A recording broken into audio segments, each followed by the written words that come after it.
let's begin. Good afternoon, everyone. Thank you for joining us today for the first session of the talk series, Why, How, and Where to Publish. I'm Nikta Goel. I'm one of the editors of the academic journal Language, Literature, and Interdisciplinary Studies. And this talk series is going to have two sessions, as the registration form would have told you. The first session today has two parts. The first would be why to research, and the second is why to publish. The first part is going to be taken up by Diksha Surya. She's an assistant professor at Sri Guru Nanak Dev Khalsa College at the university, and she's also my co-editor at Edits. The second part, why to publish, is going to be taken up by Dr. Kazan Muthu, who's a faculty of English at Vivekananda Institute of Professional Studies, IP University. Before I hand this over to Diksha, uh, let's have a short interactive session. So, okay, before that, sorry, for the duration of this call, please keep yourself muted. You can open your videos. We would love to see your faces, but yeah, keep yourself muted. In the question answer session, if you like, you can once both of them have shared their ideas, you can open your mics and talk to us directly. So, and before I hand it over to Diksha, we have we would like to engage with you on the idea of why do you research. So there's this. I've just shared a link in the chat. It's a menti.com link. Once you open it, you will be asked for this code. You can put in your code and give brief, simple answers, or you can be as elaborate as you like as well, on why do you research in the first place. I'll share my screens and we'll, autonomously have answers of why people research. So join the menti.com uh, link and yeah, share your ideas, please.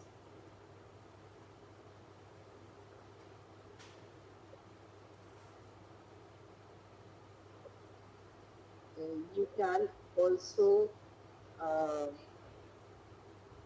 you can also scan this code that's on the front of the screen now. This code would let you allow you to join Menti on your phone if that's more comfortable to you. And once we start receiving responses, uh, yeah, we should be able to see them here.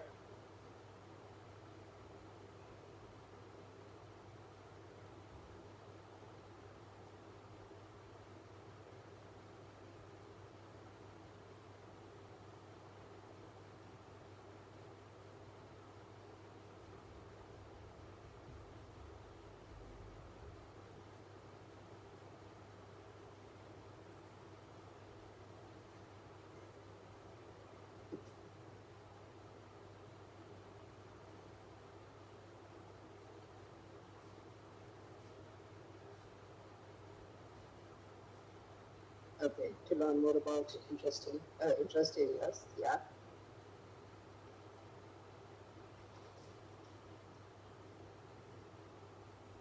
As a way to articulate my own ideas about subjects that interest me and that I have a stake in.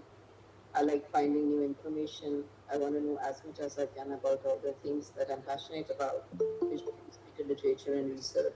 Nice.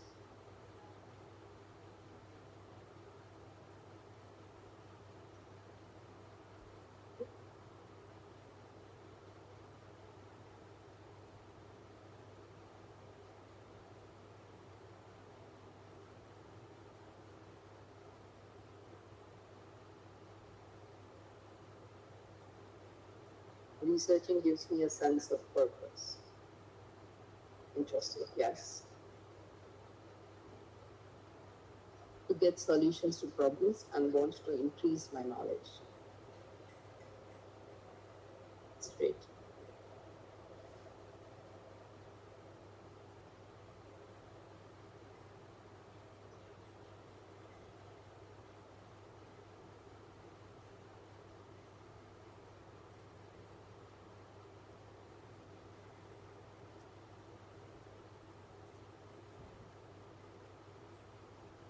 For those of you who have just joined us, please put in your responses for the question of why do you research at menti.com. You can use the code or the QR code that is in front of you.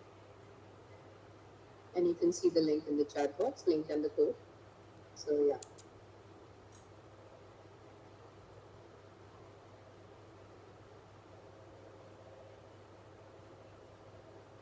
Okay.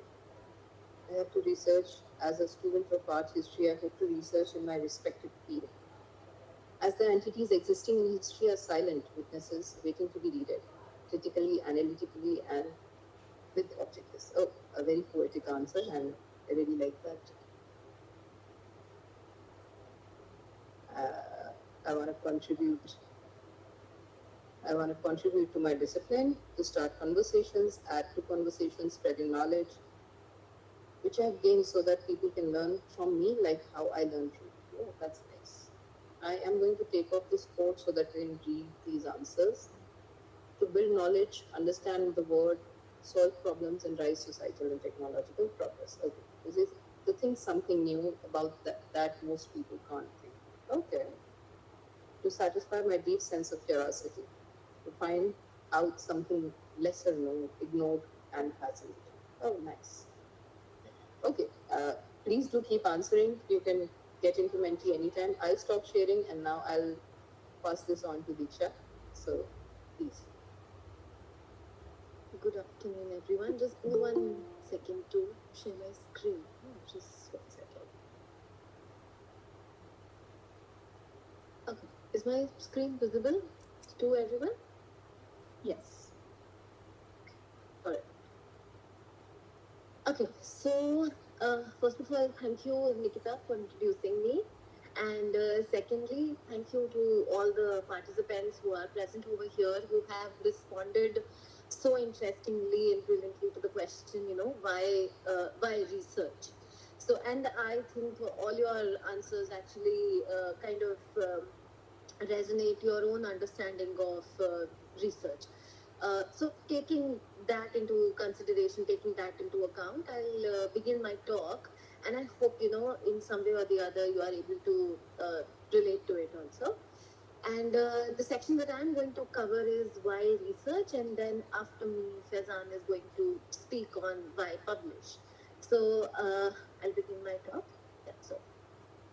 Uh, let's make it more conversational because I don't want to, sound it like a lecture. So I'll try to make it more conversational, share my own personal experiences also with you guys. So I hope that's all right.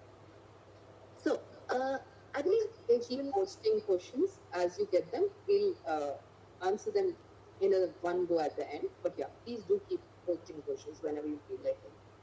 Sorry, Diksha, go ahead.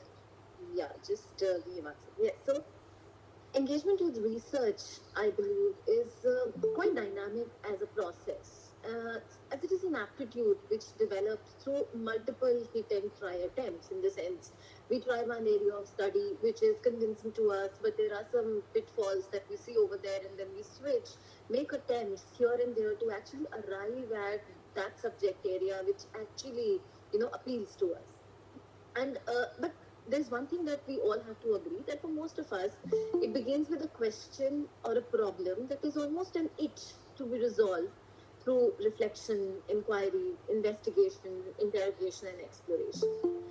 Now, out of the multiple things that we write as a part of our initiation of academic journey, from where we start, that is from our undergrad only, now we are starting to do research because of the new education policy. Research has become a part of our undergraduate curriculum also. So as we start, our academic journey, we start through, multiple types of writing assignments like class assignments, reports, articles, essays. And of course, they also require writing capability, but they are more relied on the sources that you have used to write them or have borrowed perspectives. But the ability to form nuanced questions and ideas out of the variety of data or resources or even media that we are exposed to requires research inquiry that is more intimately rooted in the concerns that have an impact on us and can provoke certain ideas that we find unexplored or at least underexplored. So, when it comes to scientific research or research in the social sciences, if I talk broadly, there is an empiricist element that is apparent. Through certain specific methods of data collection, evaluation, certain persuasive findings and arguments are sought through research.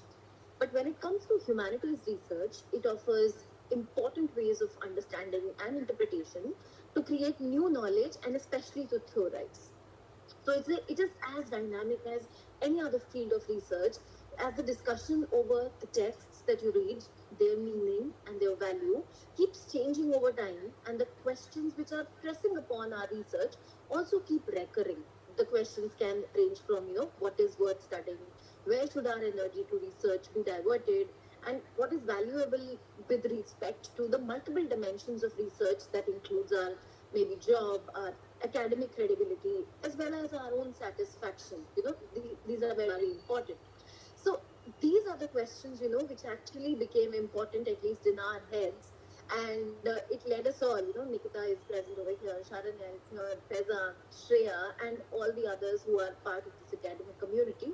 So, so we all actually, this team of people, we started thinking about the question of why to actually do research, what is gained through research, and also to discuss the insecurities that come within a scholar when the question of what is lost and what is compromised in the process of research, since it is such a process.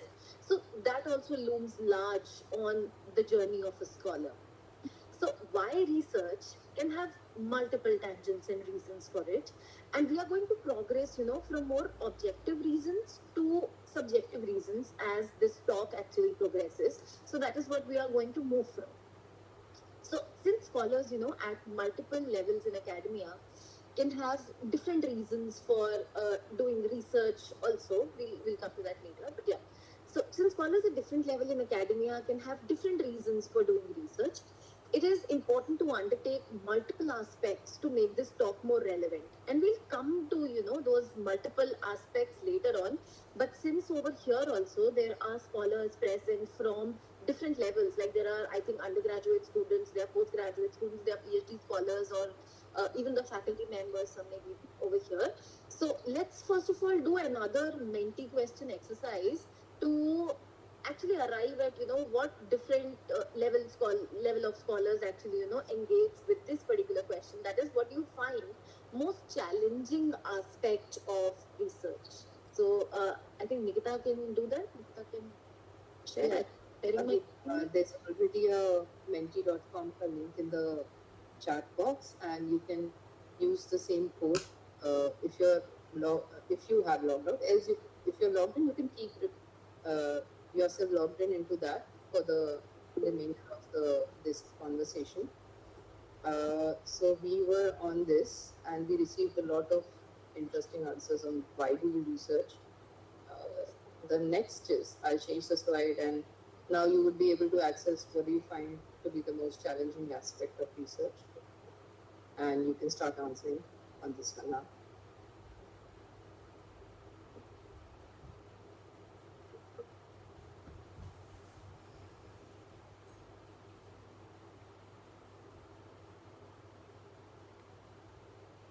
If anybody needs, we can share uh, share the scan or something, share the code again. Oh, I somehow I'm not received. The option to share the code is no longer there somehow. Maybe I need to escape this screen and I'll get it back, right? Not too familiar with Menti right now. Most challenging as yes. I think you should be able to see the QR code now. You can scan it on your phones and start. Okay, Diksha, please do the honors. Yes. So the question is, what do you find to be the most challenging aspect of research? And the first response is that deciding upon my research question, I always end up feeling like my questions are too stupid, trivial, and that they don't even make sense. Yes, this is, I think, is a universal, thing that all scholars share to arrive at our research question. Yes.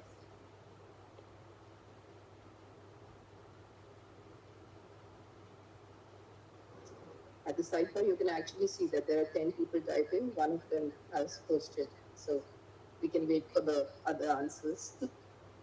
For me, it's data analysis and paper publication. All right. Yes, that is a challenge indeed. Time commitment, yes, time commitment at every level. I mean, doesn't matter if you're a PhD scholar or a postgraduate scholar, time commitment is a thing. Narrowing it down to what exactly I want to focus on. Okay.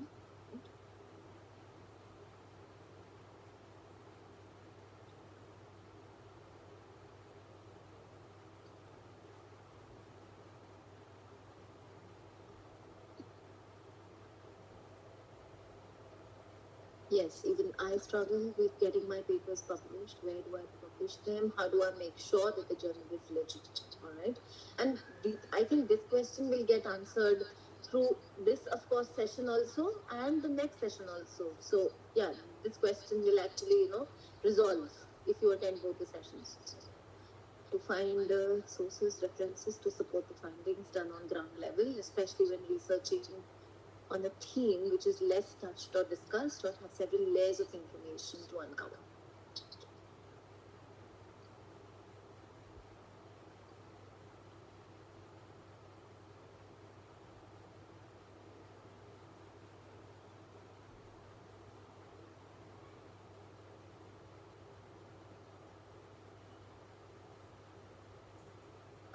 I can't see this. Nikita, can you take off the scanner? How do I decide which source or reference is actually good enough to be included in my paper? All right.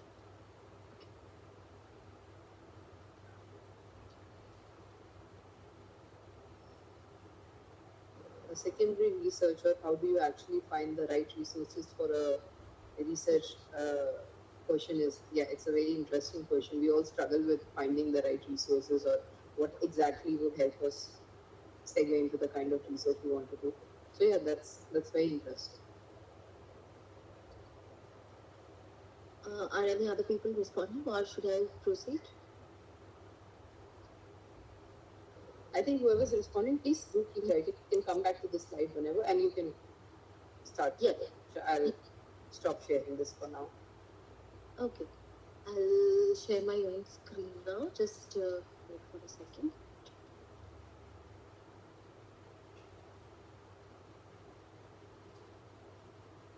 You don't really need to unshare when I do Menti. It will just go into the side.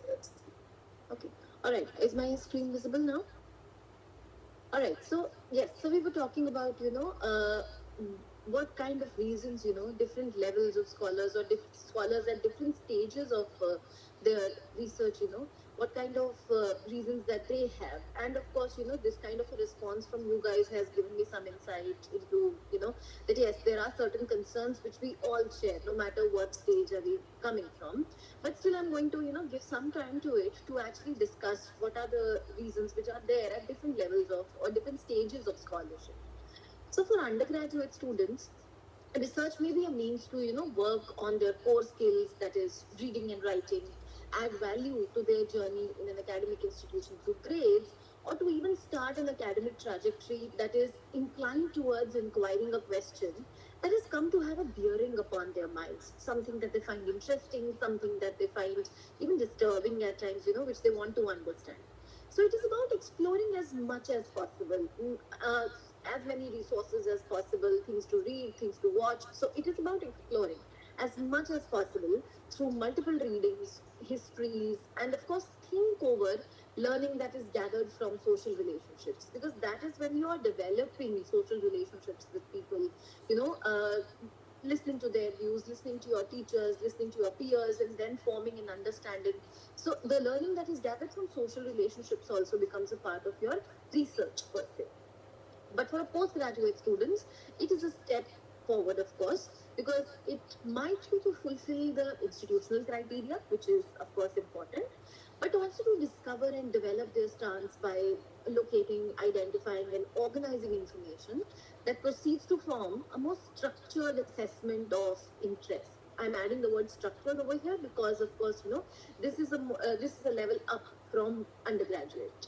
So actually, in masters, one begins to realize that academia is not a solitary pursuit, because when you enter a master's classroom, there are more students from different colleges who have come together now, and of course, with their own viewpoints and perspectives. So you don't feel that academia is a solitary pursuit, but rather is a larger community of thinkers who are there to listen to you, who are there to guide you, and who are here to support you. But when it comes to PhD now, PhD is a different ball game altogether, as we establish a very strong commitment to research by then. The purpose in PhD is to contribute to the corpus, not just read, things which you, have taken up for your research, but rather to contribute by generating new ideas. So it percolates to almost every aspect of your life. Your PhD takes up, every aspect of your life and becomes almost definitive of all your engagements, whether they are institutional, professional, or personal. It comes to become definitive of everything. But research at every step, as we have seen, these three, of course, levels. But research at every step is about finding our focus. And by focus, I mean, just narrowing our interest to specific sections that we find relevant, most urgent, and of course, most important. So, this is something which I have witnessed, which is applicable to all stages of scholarship.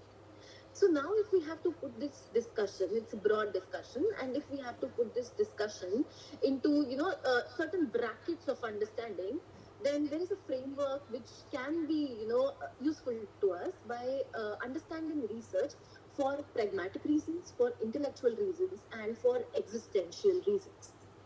Now, when we come to pragmatic reasons per se, all of us are aware, or at least we are increasingly becoming aware, the perks of an active research repertoire, and the kind of perks that it offers in a professional setting. Especially if I talk about Indian academia, research is now associated with every aspect of your professional life. This culture of publish or perish, which I'm not going to elaborate upon. Faizan is going to talk about it in detail when he starts his talk. So publish or perish culture, it has very well come to dominate the life of a teacher as well as a scholar. And to function in an academic domain, considering the research component of one's workload, teaching workload, appointments, tenure, promotion, all the academicians are required to publish their research. And of course, this has led to certain predatory and unethical practices, which again I'm not going to talk about. This is something that we have actually reserved for another session. So I'm not going to talk in detail, but yes, there is one larger risk that I'm going to talk about, or a larger drawback, that the tendency of a humanities scholar is now to look for approaches and concerns whose societal and economic value can easily be asserted. What I mean is that there is a somewhat loss of genuine scholarly ideas to a sort of data driven, fashionable research that presents a real possibility of risk in an academic environment or to an academic environment. I'll give my own example here. I was, giving a lot of interviews to get admission into PhD, and I was giving interviews at different universities. And my research was focused on, then focused on British Romanticism.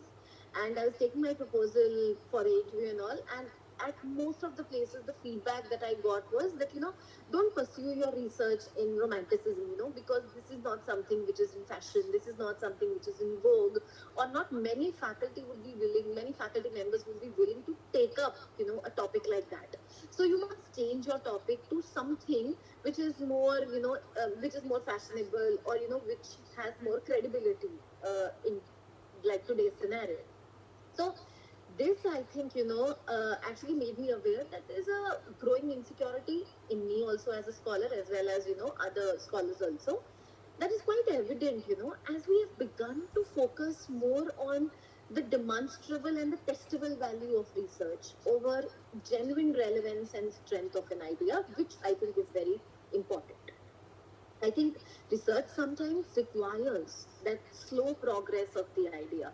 We need to think, we need to sit, and and of course, ponder over the kind of implications that it is going to have on our lives, our communities, as well as the world. And a sustained pace of research is indeed a positive aspect in at least humanities research I will talk about. To let the mind develop at its own pace. Research at any level, it requires time. And the reasons which are grounding the necessity to do research also become clear with time. They take a lot of time to develop, and I'll again bring in my example here of Eat and Try. At least, I was thinking that I'll focus more on British romanticism, but then I, went deep inside me also to actually realize that I have a genuine interest in film studies, and had to, study for a long period of time to actually come to a realization, what do I actually want to work on. So, research requires that time. Research requires that sustained amount of effort to actually have meaning in your life. Okay, now the reasons that we are going to discuss further on in this talk, they are not simply academic questions, because our disposition as a researcher, irrespective of the stature, has a bearing outside our campuses, our classrooms, our conferences, as well as our publications. And from here on, I will talk about the intellectual reasons for doing research, the second category, as they are different from considering research as this immediate tangible product. Let's not consider research to be this immediate tangible product. But before we move on to that, let's read answers to last of at least for this my section, the last Menti question. What is the most satisfying aspect of research process for all of you? Let's talk about that. I mean, you can give your responses.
The way it helps unravel my thoughts and build on them. Okay, nice. For me, it is the process in which you get ideas or themes which should hold more value in the field. It's like coming across a treasure only you were able to get the map, foreign reach. Oh, nice. When I find some entirely new information which challenges my existing belief or opinions, okay, finding insights and that aha moment after thinking through the topic. Okay, all right. Okay.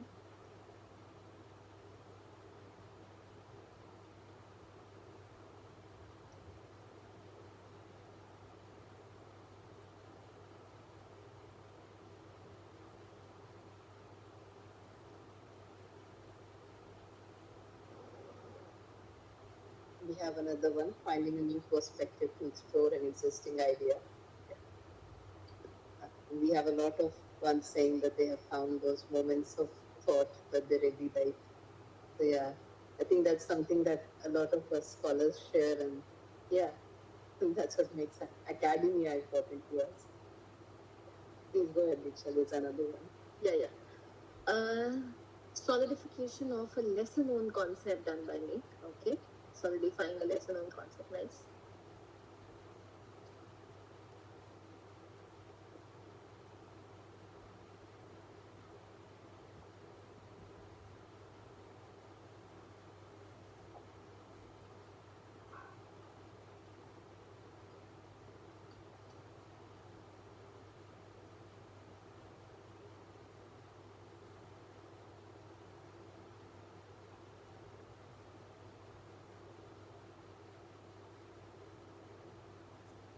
Okay. Can I resume? I think there's still something like 6 more people typing. We can see the slides once again if anyone likes. Do share your answers and I'll unshare for now. Okay. Actually, I stopped my screen sharing. I'll share again. Okay. So, having already discussed the pragmatic reasons, now I come on to the intellectual reasons, as I already, discussed. So, it is a good point to begin because we have all discussed, how satisfying also research can be, and continuing, taking this as the point of departure. Now, continuing that, research is a reflective practice, and it should be reflexive of our own interests, the ideas that drive us, the concerns that ignite, and the questions that perplex, and the texts that make us happy. More so, the text can actually make us happy, and the question not only that perplex us, but also haunt us at times. So this is something important. So this approach to the question why research has a more fundamental benefit with respect to the scholar who is researching. Research is done to learn how to articulate and to express our ideas. And the idea behind research is to finally have a more meaningful contribution to the already available body of scholarship. And this aspect, particularly, is parallel to personal growth of the scholar also. So, how we are able to bring to comprehension the multiplicity of complex ideas and perspectives and then develop a stance that resonates with our own understanding is certainly, I think, a personal pursuit in literature when we are able to come to terms with our personal quest, within the research that we do. So, research, if I have to put it very succinctly, is thinking. Research is thinking, and writing your research is to put forth your thinking on the task of forwarding the research in your field. It has to be. It begins from thinking, and of course, it is overall research is thinking only. And when that thinking is put forward, then of course, a valuable contribution is made in the field. So, publishing anything, whether it's a journal or a book, has a prerequisite that this research will enrich a particular area or theme.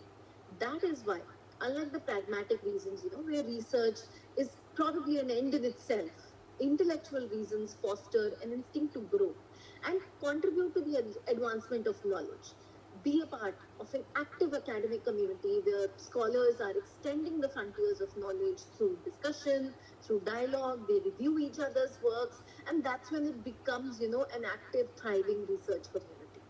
And this perspective, I think, can indeed develop a more adaptive and creative research environment. And now, before coming to the third part of my talk, the third part of the framework, I'll say that yes, I'm talking all about the community. I'm talking about all about the scholars coming together and extending the frontiers of knowledge.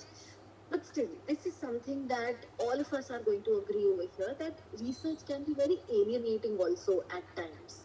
When we are sitting alone, thinking over ideas, reading day and night, and of course it can be very alienating. But then I think research has a calling, and it is always hard to come to terms with a calling because it actually chooses you. So this brings me to the last part of the talk, that is the existential reasons to research. The existential rationale is of an equal value as a utilitarian one. Okay, it's an equal value. So at this point, when I was, pondering over this existential rationale behind doing research, Sartre actually came to my mind, and his dictum that man is condemned to be free. So when it comes to researching, you are on your own. You have to choose your own topic. You have to think over your research question. You can research on anything and everything. There is no limitation. But yet you are condemned to be free because nobody is there to tell you, what choices you can make, what questions you can go after, and how to make that choice. So we have to make that choice as humans over here, and that choice is here to begin and to begin to understand and study oneself. One's own self is the beginning point that we have to come to terms with. And also, there is another analogy that comes to mind by M.H. Abrams. He gave the analogy of the mirror and the lamp, and it resonates quite well over here because the researcher has to burn from inside to emanate that light. And this burning from inside may seem very romantic, but the idea over here is to find meaning, a purpose that seeps into our lives. And there's another, I found it very interesting. There's another thing that Ashish Nandi said in the humanities report, that humanities has the capacity to renew itself without the institutional infrastructures. As humanities as a discipline has the capacity to renew itself from within itself. So, this kind of an attitude towards research is a serious investment in discourses that connect with our sensibilities as well as our dilemmas of thought. So, and it has a larger dimension also to it, since research has, very strong socio-cultural, ethical, as well as political implications. That is why the fields like, health humanities, environmental ethics, AI and data ethics, human rights studies, all these, fields are gaining more prominence when it comes to, research because of this kind of an extension of political and ethical implications. So the transitions which are apparent within the social, cultural, and political world can be very well comprehended through an analytical stance that is, somewhat closer to our own sensitivities and our sensibilities. So humanities does restore the harmony within oneself that is often withered by the forces outside us. We are so troubled by the forces outside us sometimes that, research brings that harmony inside us of actually understanding something, of actually being able to interpret something and find a meaning in it. That is the kind of harmony that research restores in us. So the struggle is towards having a more wholesome understanding of the predicament of the self. And many disciplines and scholars, may be dismissive of this aspect. They would say, it does not matter. And many colleagues of, mine, with whom I conversed over this particular question, why research, they also took it at an obvious face value. And why is there a reason to even talk about this? We are scholars, we are teachers. So research is obvious, but the kind of reasons also that they were giving me why research, they actually were fitting to at least one of these categories, if not all. So no matter how many scholars or disciplines are dismissive of this existential aspect, but it still holds gravity, in order to do research and derive as to what do we actually live for. So to understand and address the structural problems, it is important to develop an attitude towards research. Attitude is the most important thing. And a certain fluidity, is to be achieved within our research that takes our study from the confines of maybe our screens to the readership that is interested in knowledge and learning. I know that, the possibility of a critical dialogue is always a quest within research. And then how to extend it to the broader audience is also something which is very difficult. But this is something that now Hazan will cover in his section, why publish. I'm going to stop over here, but I'll stop with a list of references, that can be very useful for you guys also. So that is where I'm going to stop. Just we'll also share these references, a doc of references and resources with you at the end of the entire talk series after next Saturday. So yeah, you can look at them, you can take a screenshot, but you'll also receive them in your emails. Thank you.